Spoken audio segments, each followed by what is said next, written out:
Em nome de Jesus. Amém. Amém. Agora vou chamar a irmã Adriana. É com ele. Obrigado, irmã.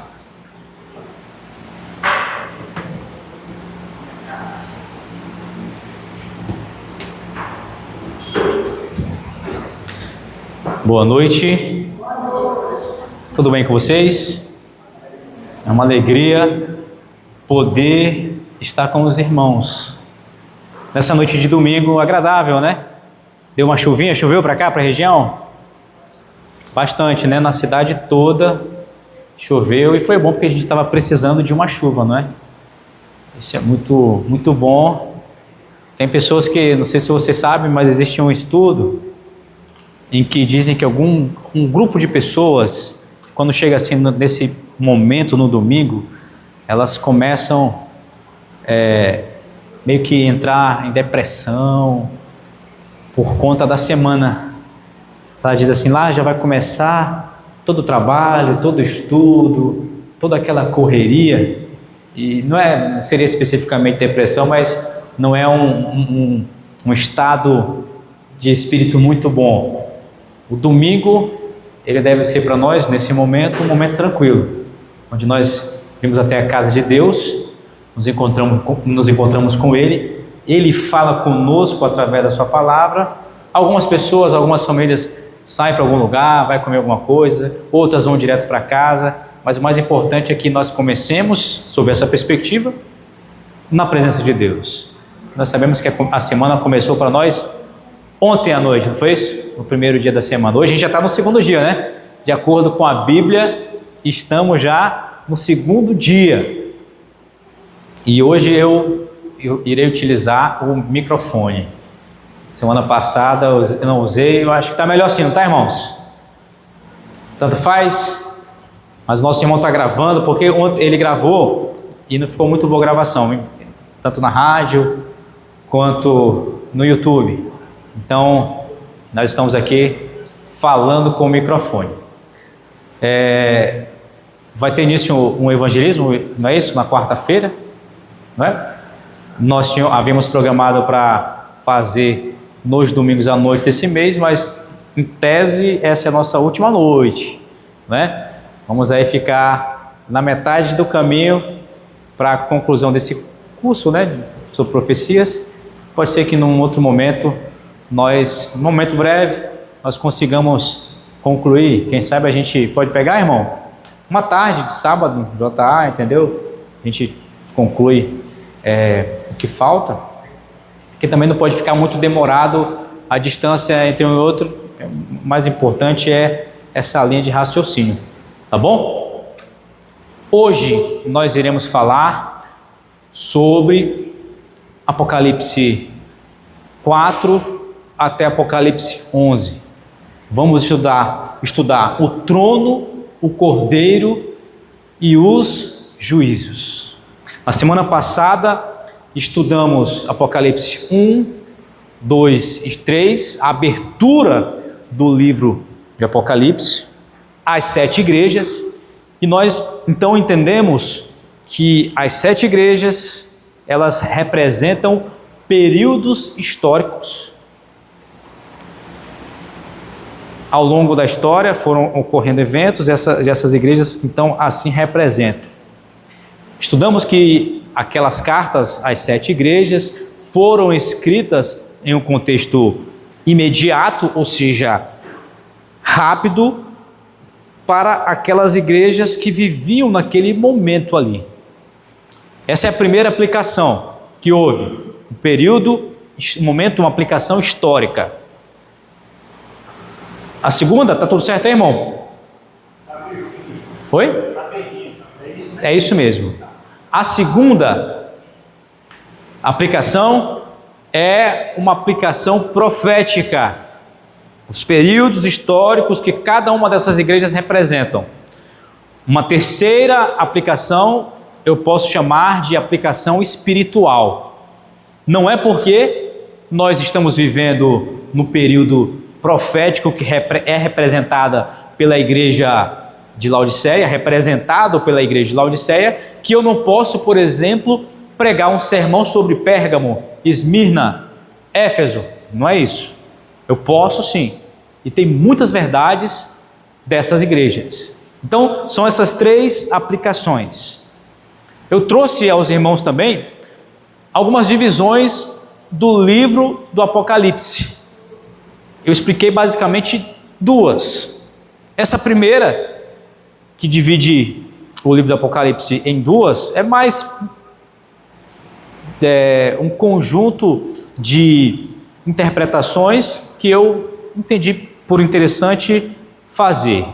Alguns autores, por exemplo, eu gosto muito da divisão em que ocorre um evento no céu e depois na terra. Isso nós já vimos na semana passada. Apocalipse no capítulo 1, um evento que ocorre no céu. Depois nós temos um evento que imediatamente ocorre na terra, as 7 igrejas. Hoje é a mesma coisa, nós iremos ver um evento que ocorre no céu, Apocalipse 4 e 5, e depois a partir do capítulo 5 até o 11, nós teremos eventos que ocorrem aqui na terra. Os 7 selos e as 7 trombetas. Apocalipse 12, então, é um evento que ocorre no céu, a briga, a luta, a batalha entre Miguel e os seus anjos contra o dragão, e na sequência nós temos Apocalipse 13 e 14, onde tem-se os eventos aqui na terra. Essa é uma divisão entre os eventos que ocorrem no céu e na terra. Isso segue até o final do livro. Apocalipse 21, por exemplo, nós temos o milênio, o evento que ocorre na terra, e depois nós vamos para Apocalipse 21, o evento que ocorre no céu, e 22 finaliza na terra. Do 13 até o 20 são eventos que ocorrem na terra, 21 no céu e 22 na terra. Essa é uma divisão que eu acho muito interessante.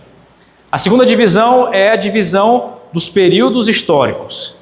Até o capítulo 11, há uma repetição entre igrejas, selos e trombetas, de momentos históricos em que eles estão relacionados. Eu tenho aqui uma tabela bem grande, eu espero que nós consigamos hoje, dessa série de estudos, que são 4 mensagens, essa é a mais longa, de hoje é a mais longa. Como eu comentei com vocês na semana passada, eu fiz um curso na minha igreja e foram 8 mensagens. Então eu tive mais tempo para aprofundar. Aqui nós iremos passar de uma forma mais rápida, ok? E nessa divisão em que nós temos do capítulo 1 até o capítulo 11, eventos históricos que estão relacionados, igrejas, selos e trombetas, que vai desde a igreja primitiva, cristã, originária, até a volta de Jesus.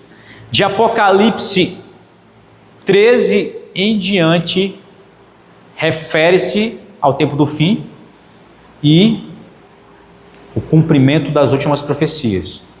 Inclusive, se nós tivermos oportunidade, nós vamos ver se as pragas são literais ou não.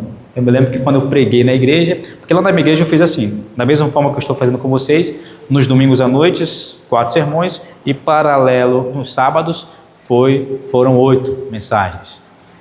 Quando eu preguei na igreja, o tema das pragas foi bem interessante. Alguns levantaram a mão, entendendo que é literal, outros não. Qual é o nosso propósito nesses nossos encontros, a partir do convite do nosso irmão? O propósito é o de nós termos uma visão mais clara do livro do Apocalipse. Não temos aqui a ambição de esgotar, obviamente, todo o conteúdo, porque isso é impossível. Ontem mesmo, uma das irmãs da minha igreja, que participaram desse curso de 8 mensagens, inclusive foi bem legal, na sexta-feira agora, tivemos lá uma formatura, foi o pastor do Novo Tempo, o irmão esteve lá, conosco, recebendo o certificado, eles colocaram roupa de formatura, foi bem legal. E ontem ela me perguntou: Adriano, eu estou dando estudo bíblico. E o que significa Gog e Magog? Porque a minha estudante, ela perguntou e eu não soube responder para ela. Ou seja, a despeito, né, apesar de nós termos estudado todo o livro de Apocalipse, e ela, por 2 vezes, esses detalhes, nós não... Eu falei de forma rápida, mas obviamente não ficou fixado. O que eu quero dizer com os irmãos, para os irmãos? O que eu quero é que os irmãos, eu foco muito nessas estruturas. E o meu objetivo é que os irmãos, ao abrirem o livro do Apocalipse, tenha pelo menos essas 2 estruturas em mente. Evento no céu, evento na terra. Evento no céu, evento na terra. E essa outra estrutura, a primeira parte profética, a segunda parte literal, acontecimentos que vão até os últimos dias. Ok? Quero convidar os irmãos então a abrirem as suas Bíblias em Apocalipse no capítulo 4.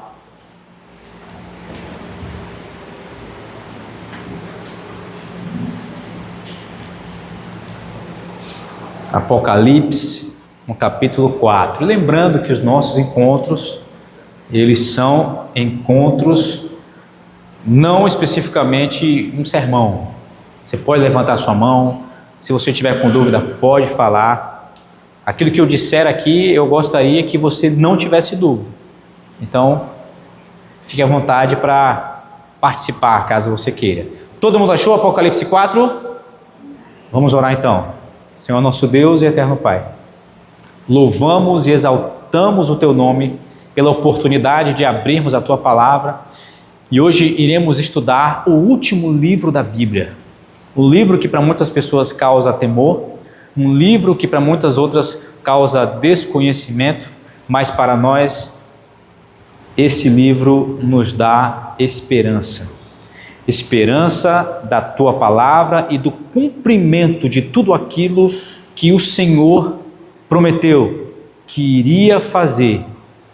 Estaria conosco todos os dias até a consumação dos séculos. E nós podemos observar o Teu poder, o Teu amor e o Teu cuidado quando olhamos para este mundo e vemos, e podemos ver a Tua atuação e cuidado conosco, na igreja e em todo o mundo. Então, ó Pai, nos ajude a compreender melhor essa Tua mensagem. É o que eu Te agradeço e peço nesse momento, humildemente, em nome de Cristo Jesus.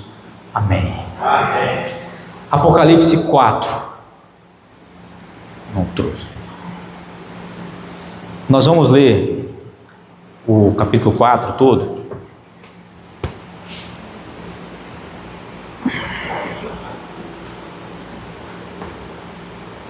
Deixa só eu abrir aqui.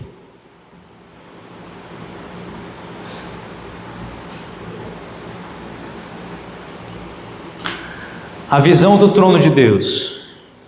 Então, Apocalipse 2 e 3, nós estudamos as igrejas, e agora mais uma vez o evento no céu, ele retorna.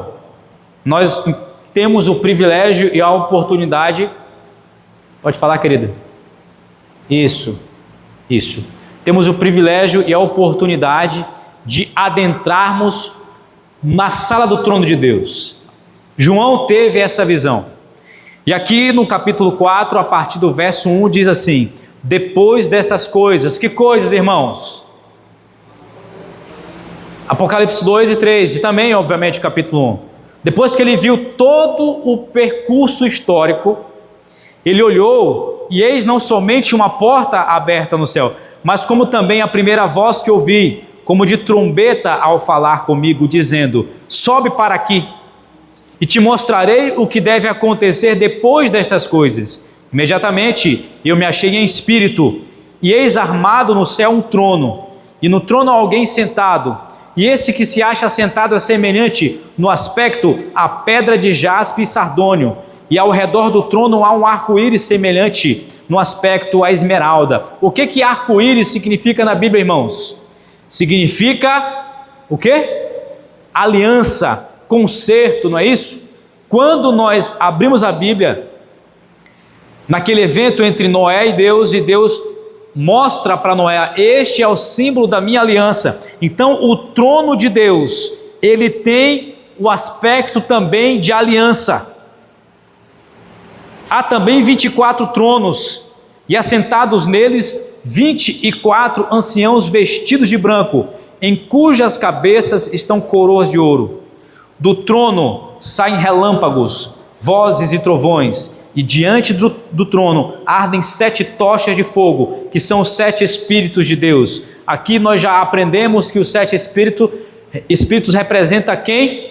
Representa o Espírito Santo. 7 é o número da perfeição, é o número de Deus. Então 7 Espíritos é o número do Espírito Santo. O Espírito Santo também está ali presente. Há diante do trono como um mar de vidro semelhante ao cristal, e também no meio do trono e à volta do trono 4 seres viventes, cheios de olhos por diante e por detrás. O primeiro ser vivente é semelhante ao leão, o segundo semelhante ao novilho, o terceiro tem o rosto como de homem, e o quarto ser vivente é semelhante à águia quando está voando. E os 4 seres viventes, tendo cada um deles, respectivamente, 6 asas, estão cheios de olhos, ao redor e por dentro, não tem descanso, nem de dia nem de noite, proclamando: Santo, Santo, Santo, é o Senhor Deus, o Todo-Poderoso, aquele que era, que é e que há de vir. Nós vimos também essa expressão em Apocalipse 1, aqui mais uma vez se repetindo: quando esses seres viventes derem glória, honra e ações de graças aos que se encontra sentado no trono, ao que vive pelos séculos dos séculos, os 24 anciões prostrar-se-ão diante daquele que se encontra sentado no trono, adorarão e que vive pelos séculos dos séculos, e depositarão as suas coroas diante do trono, proclamando: Tu és digno, Senhor e Deus nosso, de receber a glória, a honra e o poder, porque todas as coisas tu criastes. Sim, por causa da tua vontade vieram a existir e foram o que, irmãos? Criadas. Vamos avançar no capítulo 5. Vi na mão direita, porque aqui é muito importante. Vi na mão direita aquele que está sentado no trono, um livro escrito por dentro e por fora, de todo selado com 7 selos. 7 é o que? Símbolo da completude, da perfeição. Quando ele diz que ele tem 7 selos, é porque esse livro está de fato completamente selado. Não é possível saber o conteúdo desse livro. Vi também um anjo forte que proclamava em grande voz: quem é digno de abrir o livro e de lhe desatar os selos? Ora, nem no céu, nem sobre a terra, nem debaixo da terra, ninguém podia abrir o livro, nem mesmo olhar para ele. E eu chorava muito, porque ninguém foi achado digno de abrir o livro, nem mesmo de olhar para ele. Todavia, um dos anciãos me disse: não chores. Eis que quem, irmãos? Até agora apareceu quem? Aquele que era, que é e que há de vir. Quem é esse? Deus o Pai. Nós vimos os 7 Espíritos, que é quem? O Espírito Santo. E agora então a figura de Cristo aparece. E como é que ele era?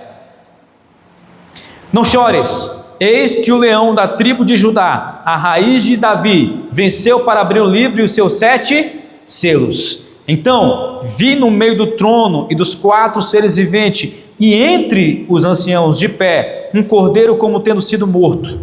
Ele tinha 7 chifres, bem como 7 olhos, que são os 7 Espíritos de Deus enviados por toda a terra. Veio, pois, e tomou o livro da mão direita daquele que estava sentado no trono. E quando tomou o livro, os 4 seres viventes e os 24 anciões prostraram-se diante do cordeiro, tendo cada um deles uma harpa e taças de ouro cheias de incenso, que são as orações dos santos, e entoavam um novo cântico, dizendo o que, irmãos? Digno és de tomar o livro e de abrir-lhes os selos, porque fostes morto e com teu sangue comprastes para Deus os que procedem de toda tribo, língua, povo e nação. E para o nosso Deus os constituíste reino e sacerdotes, e reinarão sobre quem, irmãos? Sobre a terra. Vi e ouvi uma voz de muitos anjos ao redor do trono, dos seres viventes e dos anciãos, cujo número era de milhões, e milhares de milhares, proclamando em grande voz: digno é o Cordeiro que foi morto, de receber o poder e riqueza e sabedoria e força e honra e glória e louvor. Então ouvi que toda criatura que há no céu e sobre a terra, debaixo da terra e sobre o mar, e tudo o que neles há, estava dizendo: aquele que está sentado no trono e ao Cordeiro, seja o que, irmãos? O louvor e a honra e a glória e o domínio pelo século dos séculos. E os 4 seres viventes respondiam: amém. Todos os anciãos prostraram-se e... Que cena linda, né, queridos? Vocês conseguem ler aqui? O Apocalipse, ele abre o céu para mostrar quem governa a história. Apocalipse 4 e 5 é para mostrar, queridos irmãos e irmãs, quem governa a história. E quem governa a história não são os presidentes deste mundo, não é Satanás, mas sim Deus. Apocalipse 4 e 5 apresenta Deus no trono e o Cordeiro que é digno de abrir o livro. Em Apocalipse 6 e 7, a história se desenrola na abertura dos selos e os servos de Deus são selados para a salvação. E já no capítulo 8 a 11, os juízos de Deus soam como trombetas até o reino de Cristo ser proclamado. A história está nas mãos do Cordeiro e caminha para a vitória de que, irmãos? Do Rei. Pode passar, querido. Então perceba, o nosso sermão, a nossa conversa, a nossa palestra, como você preferir achar, ela está dividida em 3 blocos. O primeiro bloco vai estudar Apocalipse 4 e 5, onde nós acabamos de ler. O segundo bloco teremos o capítulo 6 e assim sucessivamente. Antes de revelar o futuro, Deus ele mostra quem está no controle. Deus, o que é aquele livro? Nós não temos tempo aqui para nos aprofundarmos. Aquele livro, ele é a história do nosso planeta, os acontecimentos. Se o livro não fosse aberto, os acontecimentos não iriam se manifestar. E um desses seria o fato da salvação do povo, que se dará com a volta de Jesus. Vocês entendem? Todos os acontecimentos estavam simbolicamente sendo demonstrados naquele livro, que aquele livro ele precisava ser aberto para que aqueles acontecimentos pudessem iniciar no decorrer e no desenrolar da história. Quando Daniel, no capítulo 12, ouve do anjo: sela o livro, porque isso, o que você viu, ocorrerá quando? Nos finais dos tempos. Esse livro, agora, ele precisa ser aberto. Obviamente que não se trata do mesmo livro que Daniel escreveu, mas simbolicamente representa a mesma perspectiva profética, até porque João viu esse livro no trono, na sala do trono de Deus. Então, só um momento, o centro, volta rapidinho, irmão, o centro do Apocalipse, portanto, queridos irmãos, não é o que, irmãos? O medo, mas o Cordeiro que reina. Agora sim, nós temos o trono de Deus. João escreve logo no começo do capítulo 4 sobre uma porta aberta. Deus nos convida a ver a história do ponto de vista dele.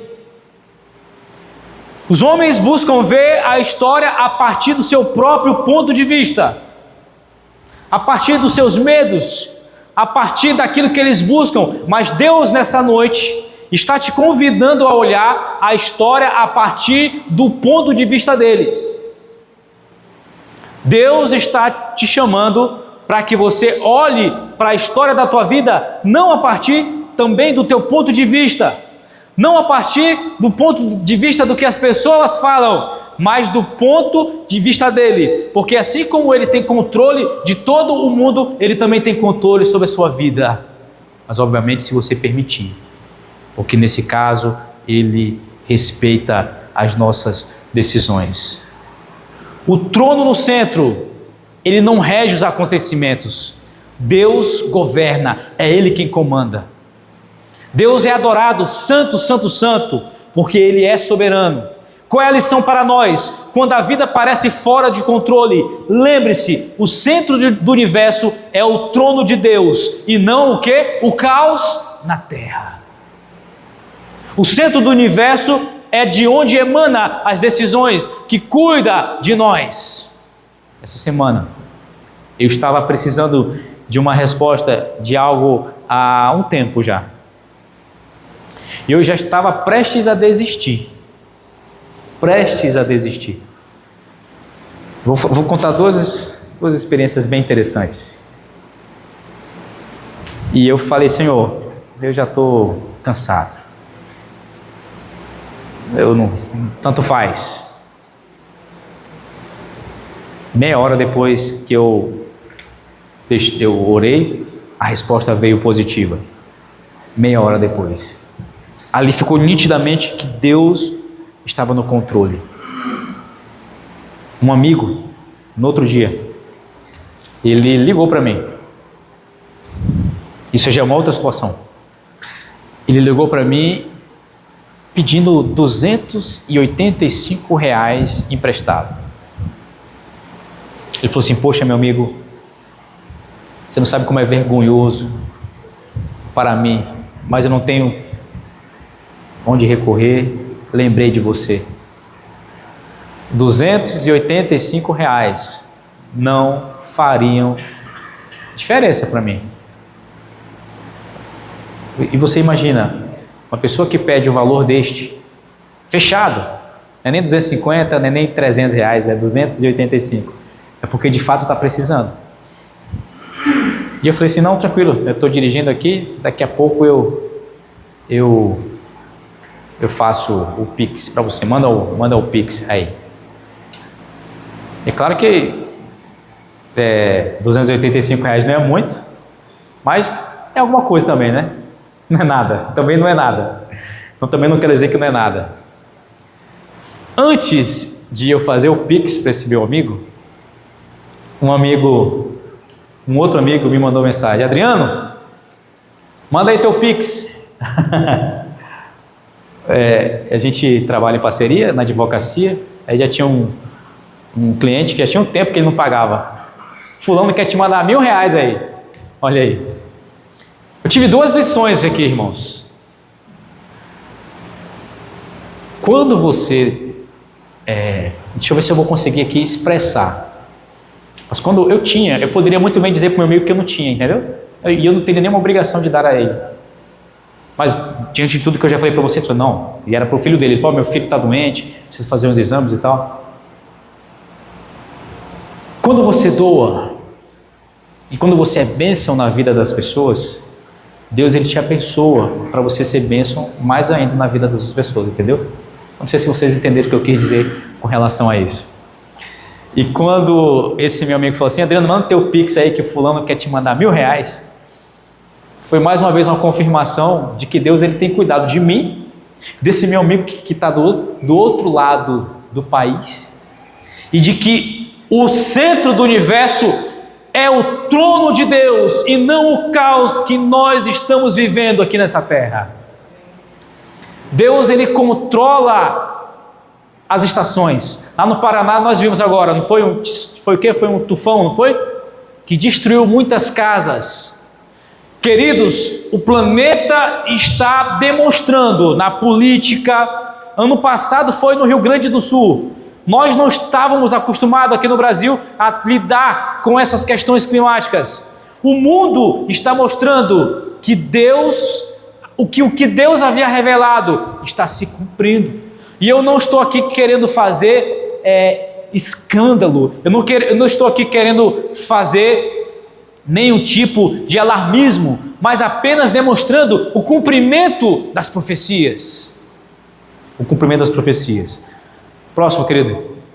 Então perceba. Próximo. Nós temos agora no capítulo 5, o livro na mão direita de Deus. O que representa então esse livro, queridos irmãos? O plano divino para a história e para o juízo. João chora, por quê? Porque sem Cristo não há esperança e nem justiça. Quais são os selos da sua vida que parecem não ter solução? Quais são os selos que está faltando serem quebrados? Vocês já viram como era o selo dos livros dessa forma simbólica? Eu acho que até tem aqui, não sei se vai aparecer aqui, mas eu acho que sim. Mas é como se fosse uma cera, não é isso? E vinha ali um carimbo. Era uma forma, inclusive, de guardar a confidencialidade. Geralmente, uma pessoa importante que fazia isso. Então, se a pessoa que recebesse visse o selo quebrado, é porque provavelmente a pessoa leu. Então, o selo é exatamente isso. É de um remetente a um destinatário. E quando se rompe o selo, sabe-se o conteúdo. Na nossa vida pode ser que tenha algumas coisas aqui, e inclusive os irmãos de outras denominações utilizam a palavra amarrado. Alguém já ouviu essa palavra? Você está amarrado, tem alguma coisa amarrada na sua vida, não é isso? Tem alguma coisa que está te segurando. Mas se existe algum selo da sua vida que parece não ter solução, eu tenho alguns. E nesse mês já Deus demonstrou alguns traços, que não são nenhuma dessas duas experiências, porque elas são pequenas, alguns traços de que eles têm o controle da minha vida. Deus, ele não se preocupa apenas com as coisas grandes, apenas com os grandes governos, com as grandes catástrofes climáticas, mas Deus também se preocupa com as coisas íntimas, que muitas vezes você sequer compartilha com outras pessoas. Ele sabe muito bem o que estava passando. Não foi Natanael que estava orando antes de conhecer Jesus, e Jesus falou assim: olha, eu te vi ali orando. Deus, ele conhece o profundo da nossa alma. Existem alguns selos que ainda não estão desatados, porque ainda não é o tempo desses selos serem desatados, mas não tenha dúvida, Deus, ele cuida da sua vida, assim como ele sempre cuidou ao longo da história de todos os crentes, de todos os nossos irmãos. Próximo, querido. Então o cordeiro aqui, ele aparece como digno. Não chores, o leão da tribo de Judá venceu. João vê o cordeiro como morto, a vitória pela cruz e não pela força. Os 7 chifres e os 7 olhos é a plenitude do poder do Espírito Santo. Só Jesus pode abrir o livro, porque ele conduz a história e também o juízo. Então a adoração, ela deve ser a nossa resposta. Existe uma música de uma cantora, Cassiane. Vocês conhecem essa cantora? Alguém já ouviu falar dessa cantora? Eu não sei aqui especificamente um hino que ela tem. É um hino antigo, é um hino bonito. Então ela vai dizendo assim: então louve, tá chorando, louve, não é isso? E assim vai, louve. E então o nosso dever é o que, irmãos? É louvar. Está passando por dificuldade? Louve. Porque talvez o seu pior dia seja o melhor dia que muitas pessoas gostariam de ter. Pode ser que você esteja com o talão de luz atrasado. Tem pessoas que gostariam de ter energia na casa. Pode ser que você esteja agoniado para pagar o cartão de crédito. Tem pessoas que nunca terão cartão de crédito. Pode ser que você esteja com dor de cabeça. Existem pessoas que estão morrendo com câncer. Louve a Deus. Porque as coisas acontecem em nossas vidas por 2 motivos: pela permissão dele e pela vontade. E quando as coisas acontecem em nossas vidas pela vontade permissiva, ou seja, coisas que não são boas para nós, mas ele permite que aconteça, assim como ele permitiu com Jó, é para o nosso crescimento, é para o nosso fortalecimento. E quando você atravessar esse vale do Jaboque, assim como Jacó atravessou, Apocalipse inclusive fala sobre uma grande angústia, assim como de Jacó, não é? Quando você atravessar essa angústia, Deus entregará para você a vitória. Portanto, sabendo que quem está com Deus já é vitorioso antes de a batalha terminar, louve a Deus já agradecendo a vitória porque Ele vai te entregar. Amém? Então veja, vamos agora para o Apocalipse 6 e 7, queridos. Irmãos, tem algum problema? Isso aqui, a oratória, a técnica da oratória diz que não pode fazer. Mas tem algum problema da gente avançar um pouquinho no tempo? Tem? Tem ou não? Tudo bem, né?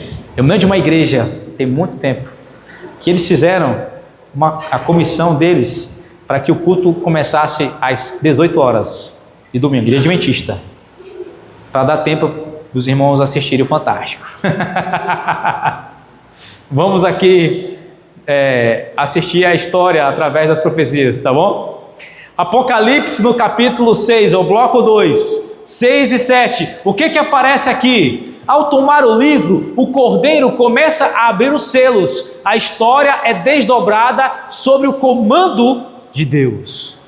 Cada selo revela uma fase da luta entre o bem e o mal, mostrando o avanço do evangelho e as reações das trevas e o clamor por justiça. O capítulo 7 é um interlúdio. Deus interrompe a visão para mostrar a segurança de seu povo antes do clímax do juízo. O Cordeiro não apenas abre a história, mas garante a proteção dos seus filhos em meio aos conflitos. Isso aqui é uma introdução para o capítulo 6 e 7. Aqui, queridos, é um resumo de questões que eu levei um tempo para aprender. Eu sempre gostei de estudar profecias. Como eu falei para vocês na semana passada, eu tive o grande privilégio de ter feito teologia, do primeiro ao quarto, concluir, e lá na faculdade, ao ter contato, é óbvio, né? Você vê com uma bagagem já teológica. Apocalipse é o último ano, a gente estuda a Bíblia lá de Gênesis, é o Apocalipse mesmo, e obviamente por ser Apocalipse o último livro, nós estudamos o último livro, então quando você vem com essa bagagem, você entende.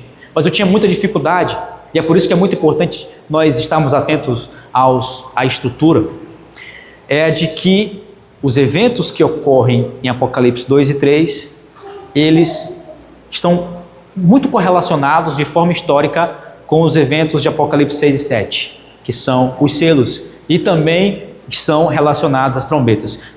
Você enxergando sob essa perspectiva, a metade do livro do Apocalipse está compreendida por você, dentro de uma perspectiva geral, panorâmica, uma visão mais, que eu poderia chamar, horizontal do livro de Apocalipse. Tranquilo, irmão? Próximo. Então perceba, nós temos aqui os 4 primeiros selos. O primeiro selo é o cavalo branco, que representa a pureza e vitória do Evangelho. Quem é a primeira igreja? Éfeso. Que representa o que também? Pureza. Daqui a pouco vai aparecer aqui um quadro bem grande.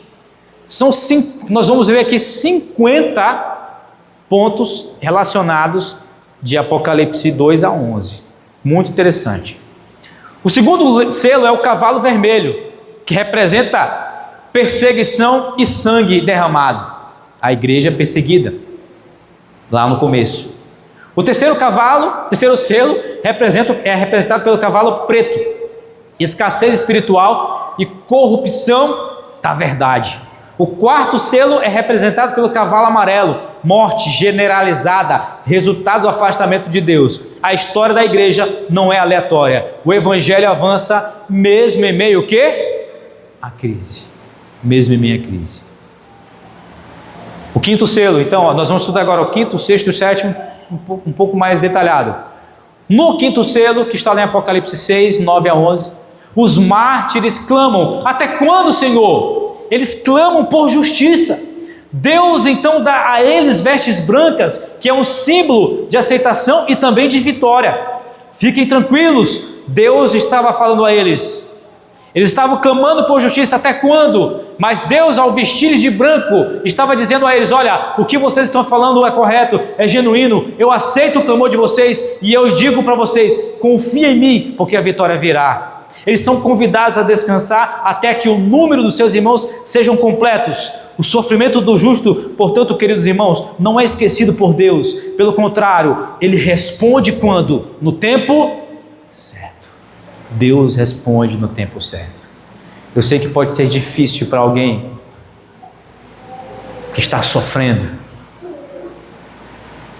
dizer assim: espera um pouquinho, aguenta um pouquinho, porque é só a pessoa que está passando que sabe.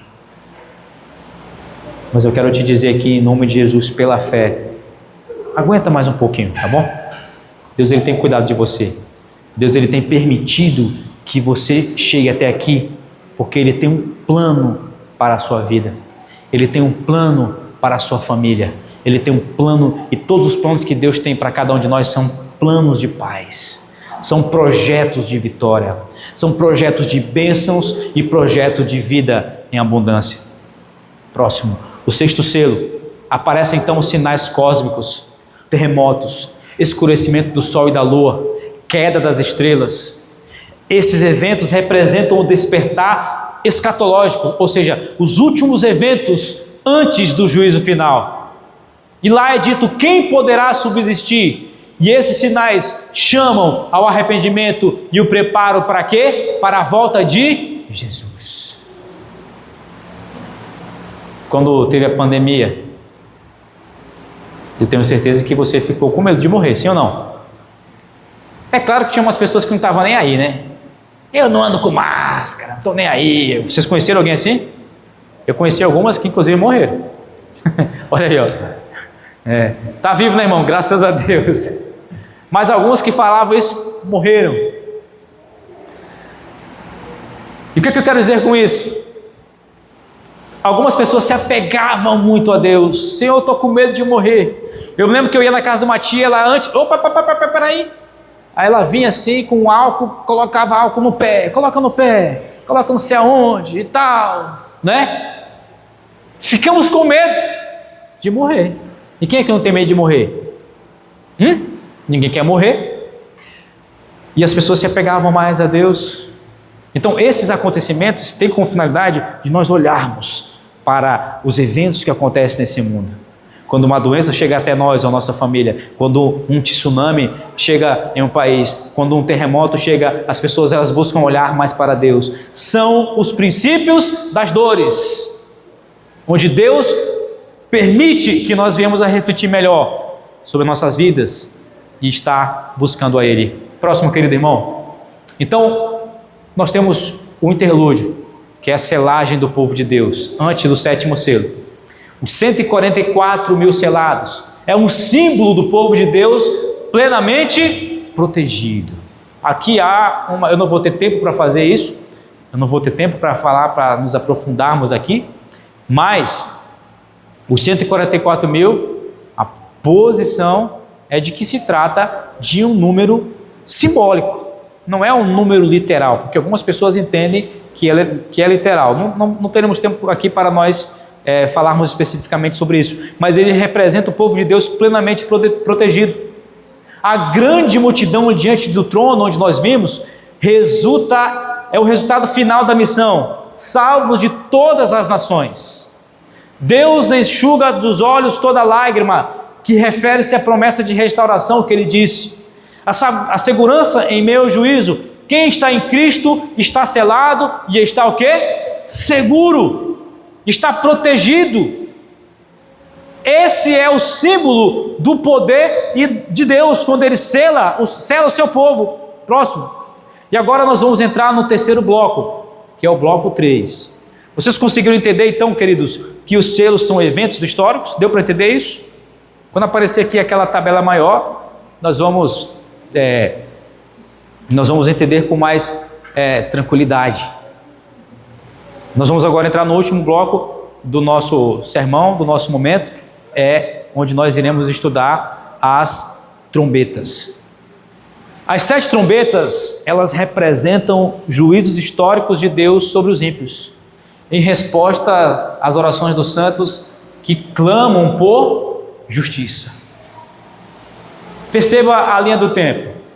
Os eventos que se estendem desde a cruz até a segunda vinda de Cristo e o triunfo do reino nas 7 trombetas representadas. Deus, portanto, queridos, intervém na história para conter o mal, para punir perseguidores e chamar pessoas ao arrependimento.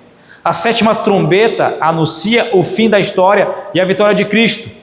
Apocalipse 11:15 diz: o reino do mundo passou a ser do nosso Senhor e do seu Cristo.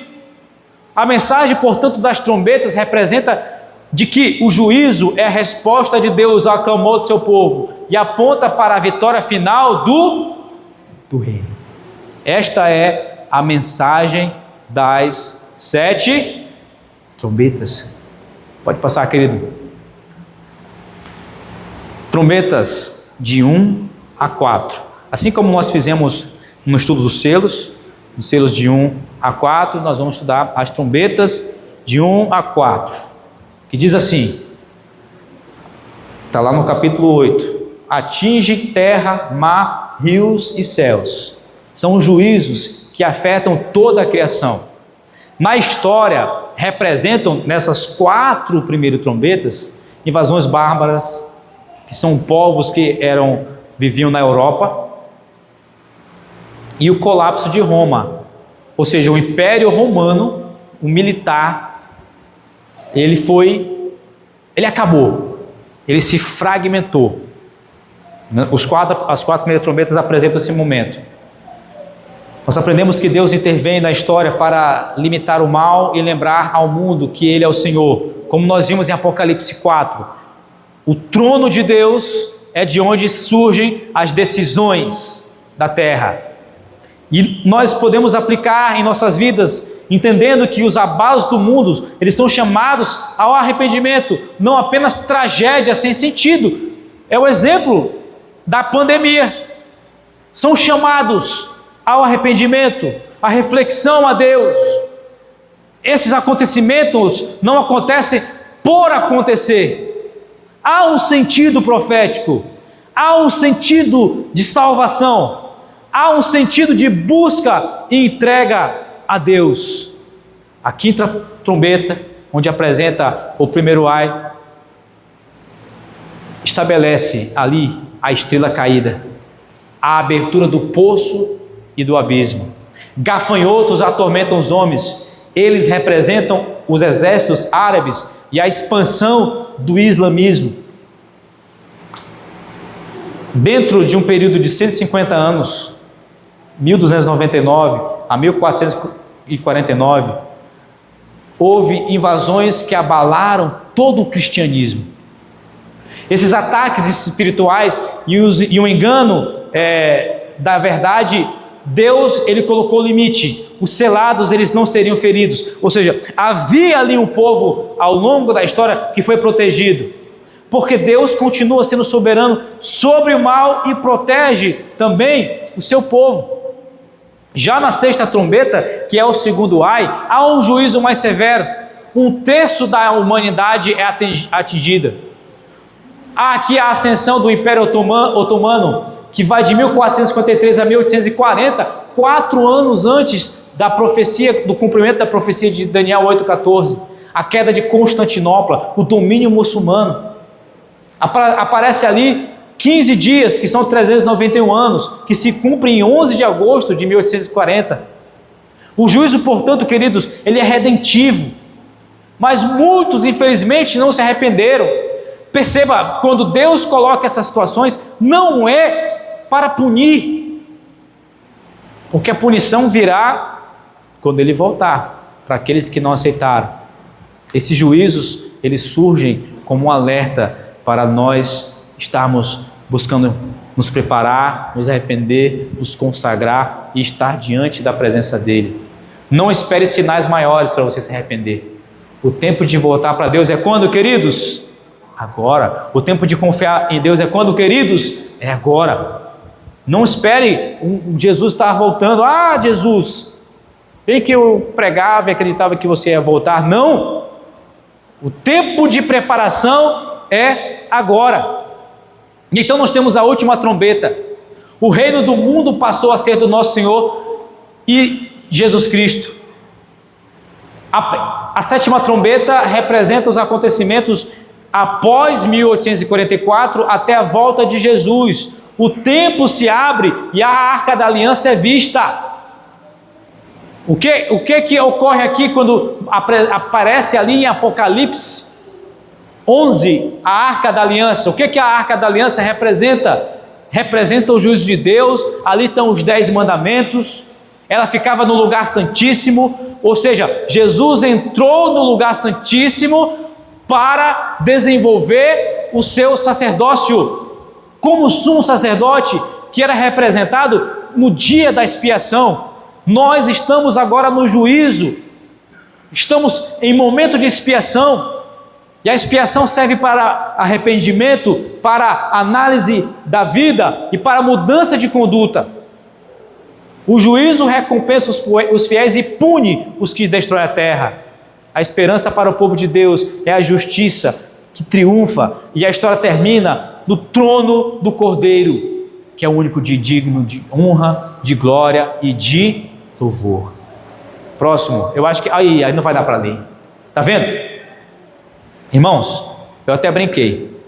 Irmãos, isso aqui vocês não vão achar em nenhum livro. Isso aqui é uma compilação que deu um trabalhinho para fazer. Eu até brincava, que eu falava assim: olha, esse material no curso eu vou compartilhar com vocês, de graça, mas essa aqui eu vou cobrar R$300 por pessoa, porque deu trabalho. Nós não vamos aqui conseguir ler, né? Tá pequeno, eu posso compartilhar com os irmãos depois, tá bom? Mas se você perceber, não, lógico que assim vai piorar. Volta lá rapidão, irmão, de novo. Volta lá, deixa menorzinho que estava aqui. Eu vou explicar aqui as colunas, tá? Para a gente ter uma visão aqui. Aqui nessa primeira coluna é o período histórico, os anos que tem começo e fim, ok? Aqui nessa segunda coluna são as igrejas, Apocalipse 2 e 3. Aqui na terceira coluna são os selos, Apocalipse 6 a 8. Aqui nessa quarta coluna são as trombetas. Aqui nós temos a mensagem central e a aplicação espiritual. Como Éfeso está relacionado ao primeiro selo e ao início de Cristo, do seu ministério sacerdotal. Como Esmirna está fiel na perseguição, que está correlacionado ao segundo selo, que é o cavalo vermelho, perseguição e morte. E assim sucessivamente. O que fica aqui de aprendizado é que essa primeira parte de Apocalipse, ou seja, do 1 ao 11, como eu falei para vocês, ela é subdividida em 3 partes: 2 e 3, 1, 2 e 3, 4 até o 3, o 4 e 5 é o evento na Terra, do 6 e 8, e depois do 9 a 11. Ela é dividida em 3 momentos: igrejas, selos e trombetas, que estão correlacionados. Eles acontecem, cada um nas suas perspectivas, mas estão correlacionados entre um e outro, ok? Depois eu compartilho com os irmãos, tá? Vou mandar para o WhatsApp, numa imagem, o irmão compartilha, e vocês veem como aqui se dá essa relação. Próximo. Conclusão. Olha aí, nem avançamos tanto. O trono e o cordeiro, que é Apocalipse 4 e 5, Deus governa a história. O cordeiro é digno de abrir o livro. Selos 6 e 7 revelam a marcha da igreja na história e o clamor por justiça. As trombetas 8 a 11 são o juízo de Deus em resposta às orações dos santos, chamando o quê? Ao arrependimento. A 7ª trombeta proclama o triunfo do reino. O reino do mundo passou a ser do nosso Senhor e do seu Cristo. A mensagem central, portanto, de tudo aquilo que nós falamos é: a história está nas mãos do Cordeiro e caminha para a vitória do reino. O que isso nos ensina? Nos ensina que nós devemos confiar no governo soberano de Deus e viver preparados para o grande dia. Queridos irmãos, Deus está no controle. E Ele cuida dos mínimos detalhes. Dos mínimos detalhes. Essa semana, quando meu amigo me pediu um dinheiro emprestado, ele foi lá e resgatou na mente de alguém para me mandar um Pix para mim. No outro dia, quando eu estava angustiado com uma situação, eu falei: Senhor, tá bom, não vou mais ficar insistindo nisso. Meia hora depois eu recebi a resposta. Sabe, muitas vezes Ele permite que nós vivamos certas situações para o nosso amadurecimento espiritual. Nessa semana que passou, na escola sabatina, nós estudamos que o povo, ele não confiou em Deus e perdeu uma batalha, não foi? Perdeu uma batalha.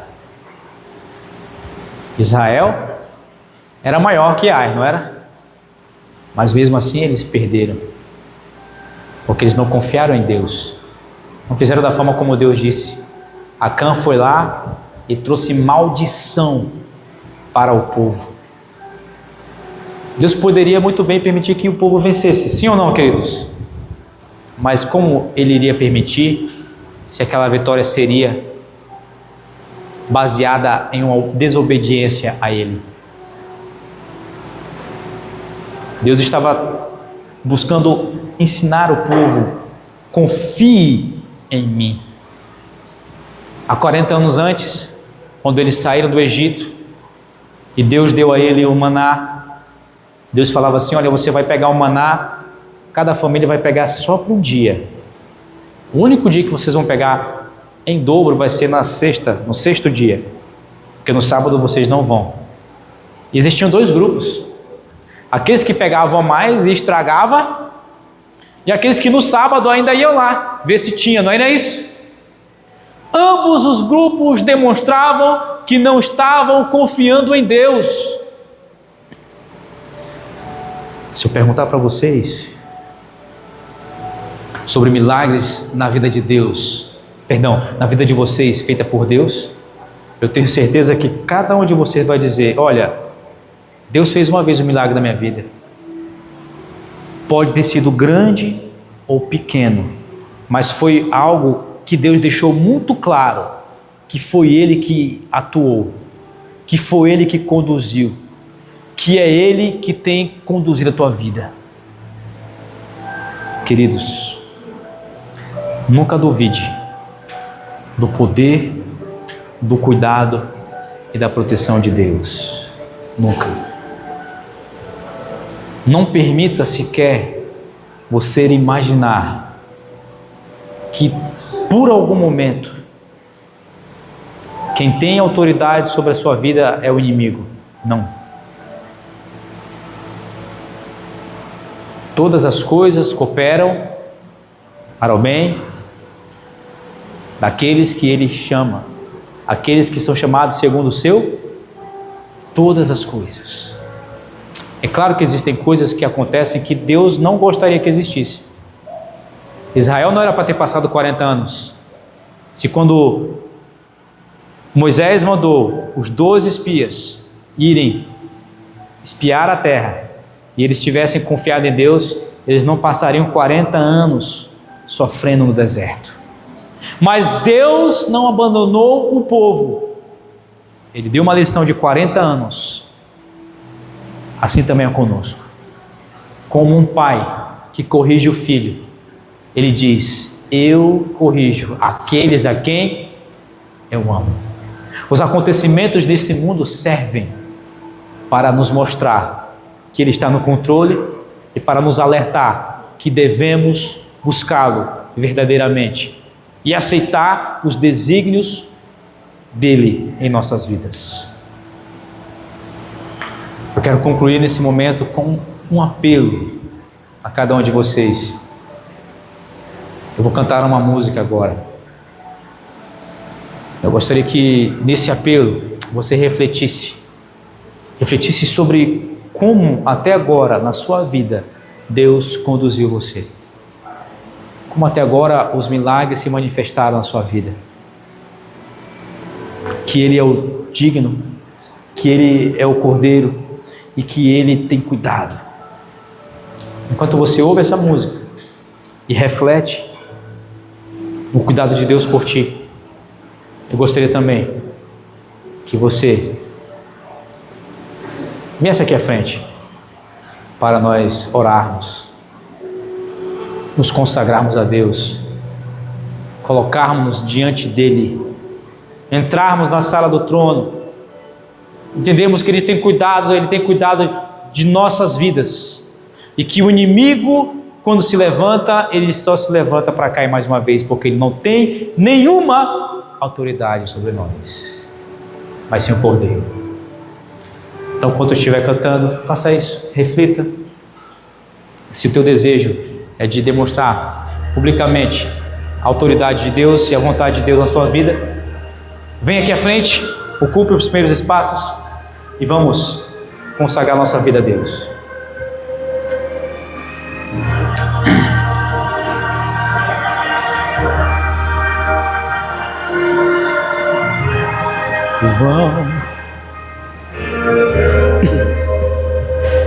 João estava chorando, olhando pro céu, procurava por um Salvador,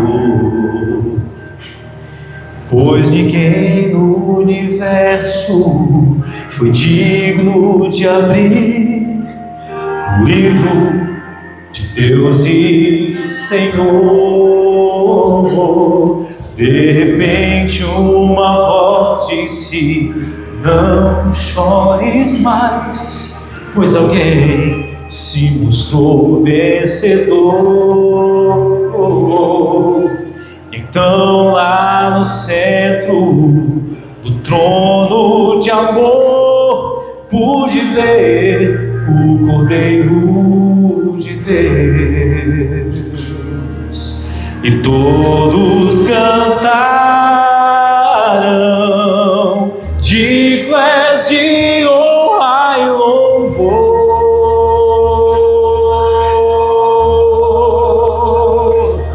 O universo se uniu, louvando ao Senhor.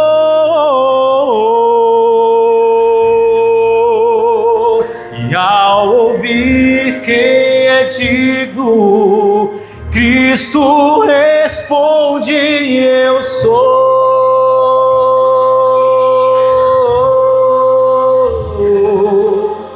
Glórias para sempre ao Cordeiro de Deus. Agora abra sua Bíblia e os olhos também. Nós estamos no tempo do fim. Não fique surpreso se hoje Ele voltar para levar seus filhos pro lar. Não use desculpas de alguém que deixou de buscar salvação no Senhor. Volte agora e peça perdão, aleluia, haverá salvação. Então cantaremos: digno és de honra e louvor.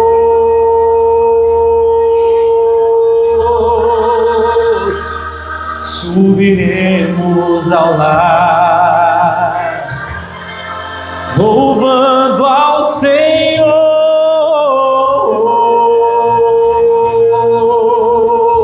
E ao ouvir quem é digno, Cristo responde: eu sou.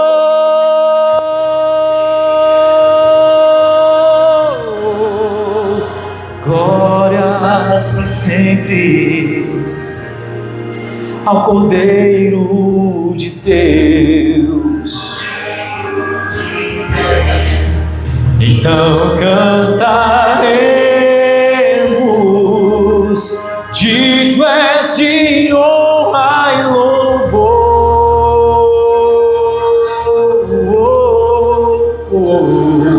Subiremos ao lar, louvando ao Senhor.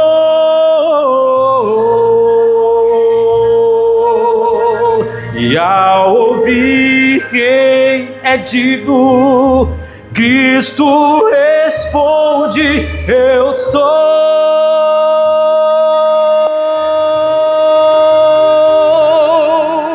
Glórias para sempre, glórias para sempre, glórias para sempre. A quem, irmãos? Ao Cordeiro de Deus.